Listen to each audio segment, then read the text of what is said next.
Mallavalli industrial corridor కి కేవలం 6 కిలోమీటర్ల దగ్గరలో 150 ఎకరాల లాజిస్టిక్ హబ్ కి అతి చేరువలో, ఔటర్ రింగ్ రోడ్ కి 6 కిలోమీటర్ల దగ్గరగా, నూజివీడు సిటీకి 6 కిలోమీటర్ల దగ్గరలో, విజయవాడ ఇంటర్నేషనల్ ఎయిర్పోర్ట్ కి దగ్గరగా ఉన్న ఈ వెంచర్ లో గజం భూమి కేవలం 8,000 మాత్రమే.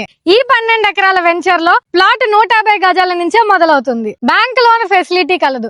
కేవలం రిజిస్ట్రేషన్ ఛార్జెస్ పెట్టుకుంటే ఈ ప్లాట్ మీ సొంతం అవుతుంది. మన వెంచర్ లో అయితే డెవలప్మెంట్స్ చాలా ఫాస్ట్ గా జరుగుతున్నాయి. ఏపీసీఆర్డీఏ నార్మ్స్ ప్రకారం 40 మరియు 30 feet black top roads, grand entrance arch, compound wall, 3 phase electricity and street lights, overhead water tank, open drainage, avenue plantation and children's play area. State highway ని face చేస్తూ residential ఏరియాలో ఉన్న ఈ venture లో గజం భూమి కేవలం 8,000 మాత్రమే. మరిన్ని వివరాలకు స్క్రీన్ మీద ఉన్న నంబర్ ని ఇప్పుడే కాంటాక్ట్ చేయండి.